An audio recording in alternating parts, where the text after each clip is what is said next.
Braid makeups ఏ వాటిల్లోనైనా మన makeup ఈ 6 varieties of I makeups నేర్చుకున్నామంటే అన్ని సెట్ అవుతాయి. ఫస్ట్ వచ్చేసరికి హాలో ఐస్ కి వచ్చేసరికి అటు ఇటు అంటే ఐకి అటు డెడ్ ఎండ్ ఇటు డెడ్ ఎండ్ డార్క్ షేడ్ ఇచ్చేసుకొని మధ్యలో లైట్ షేడ్ ఇచ్చుకున్నాము అంటే అది గ్లిటర్ తో ఇచ్చుకోండి, దేంతో నేను మ్యాటీతో ఇచ్చోండి, అవన్నీ కూడా హాలో ఐస్ కిందకు వస్తాయి.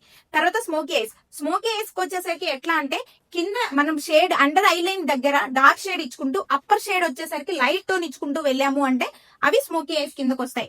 ఈ స్మోకీలోనే గ్లిటర్ ఐస్. స్మోకీలో గ్లిటర్ ఐస్ అంటే ఎలా అంటే కింద డార్క్ టోన్ నుంచి అండర్ టోన్ పై అప్పర్ లేయర్ వచ్చేసరికి లైట్ గా ఇచ్చుకుంటూ దానిపైన మళ్ళీ గ్లిటర్ ని డిపాజిట్ చేసాము అంటే గ్లిటర్ స్మోకీ ఐస్ ఉంటుంది. తర్వాత కట్ క్రీజ్ వచ్చేసరికి హాఫ్ కట్ క్రీజ్ అని, ఫుల్ కట్ క్రీజ్ అని, సాఫ్ట్ కట్ క్రీజ్ అని అంటాం. హాఫ్ కట్ క్రీజ్ అంటే మన షేడ్ వచ్చేసరికి ఈ స్టార్టింగ్ నుంచి మిడిల్ వరకే కట్ లాగా ఒక కన్సీలర్ తో కట్ చేసేసుకొని షేడ్ ని డిపాజిట్ చేస్తాం. దీన్ని కట్ క్రీజ్ అంటాం.